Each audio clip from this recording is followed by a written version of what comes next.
नमस्कार साथियों, स्वागत है आप सभी का हमारे YouTube चैनल में। आज के वीडियो में हम बात करेंगे शाला दर्पण पर। RKS MBK टैब शुरू हो चुका है। राजस्थान के शिक्षा में बढ़ते कदम जो टैब है, इससे जो बेसलाइन असेसमेंट की प्राप्तांकों की एंट्री है वो यहाँ होगी। तो इसकी A to Z जानकारी हम आपको बताएंगे। दोनों प्रकार की प्रोसेस हम आपको बताने वाले हैं। स्कूल लॉगिन से और स्टाफ लॉगिन से हम ऑनलाइन एंट्री किस प्रकार से करेंगे, तो बने रहिए मेरे साथ। सबसे पहले हम चलते हैं हमारी लैपटॉप स्क्रीन पे। जैसा कि साथियों हम आ चुके हैं हमारी लैपटॉप स्क्रीन पे। तो यहाँ आप देख पा रहे हैं कि हमने गूगल क्रोम है वो ओपन कर लिया है। तो हम सबसे पहले यहाँ सीखेंगे कि जो स्टाफ लॉगिन है उससे हम ये एंट्री किस प्रकार से करेंगे।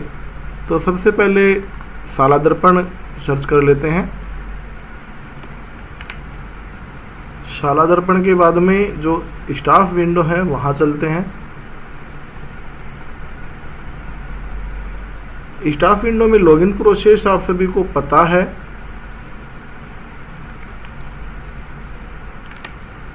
तो यहाँ हम लॉगिन हो चुके हैं। उसके बाद में जो विभिन्न प्रकार के टैब दिए गए हैं बाएं साइड में, उसमें RKS MBK जो टैब है वहाँ हम क्लिक करते हैं। बेसलाइन असेसमेंट पे हम क्लिक कर देते हैं। तो यहाँ पर देखिए बेसलाइन असेसमेंट एंट्री 2022-23। तो यहाँ पर फिल्टर बाई पेंडिंग, फील्ड और बोथ। तो यहाँ फील्ड में तो वो डाटा आएंगे जो हमने भर दिए हैं, और पेंडिंग में जो हम अभी भरने वाले हैं, और बोथ में दोनों एक साथ आएंगे। तो सेशन यहाँ ऑलरेडी सिलेक्ट है। क्लास हम सिलेक्ट कर लेंगे। जैसे हमारे 8 क्लास अलॉटेड है तो यहाँ सेक्शन हम सिलेक्ट कर लेंगे, और सब्जेक्ट यहाँ हिंदी, इंग्लिश और मैथमेटिक्स, प्रत्येक का हम एक एक बार सिलेक्ट कर लेंगे। शो कर देंगे स्टूडेंट को, और यहाँ देखिए जो स्टूडेंट का नाम है वो हमको शो हो गया है। सबसे पहले तो सीरियल नंबर, फिर SR नंबर शो हो रहा है, स्टूडेंट का नाम, और जो number of correct answer in the baseline assessment Hindi. तो जो सही प्रश्नों के उत्तर दिए हैं बालक ने वो यहाँ पर हमको भर देने हैं। उसके बाद में जो सेव ऑल है उसको यहाँ हमको सेव ऑल कर देना है। तो ये प्रोसेस तो रहेगी हमारी शाला दर्पण के स्टाफ विंडो में।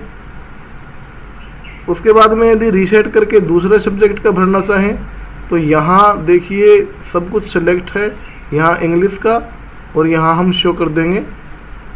तो हमारे सामने इंग्लिश का यहाँ बेसलाइन असेसमेंट के जो प्राप्तांक है वो फिल करने हैं।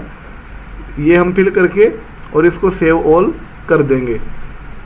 सेव ऑल करने के बाद में हमको कुछ नहीं करना है। जो suggested group for the student in English, तो ये जो ग्रुप है ये सिस्टम है वो अपने आप हमको सजेस्ट कर देगा।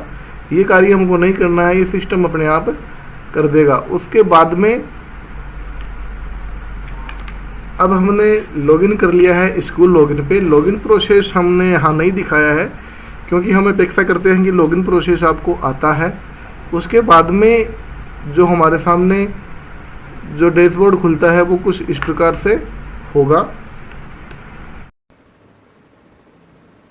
स्कूल लॉगिन की जो प्रोसेस है वो हम यहाँ देख पा रहे हैं कि जो डैशबोर्ड है इसमें रिपोर्ट के बाद एक नया टैब जुड़ा हुआ है SKBK।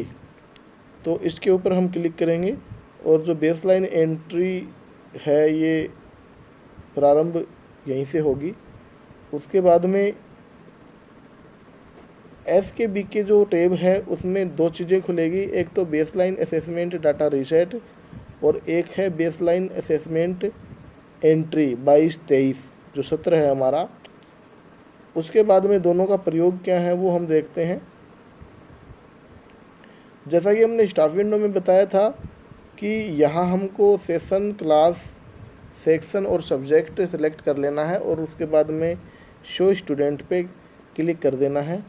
तो जो हमारे स्टूडेंट हैं वो शो हो जाएंगे और यहाँ हम मार्क्स की एंट्री कर पाएंगे।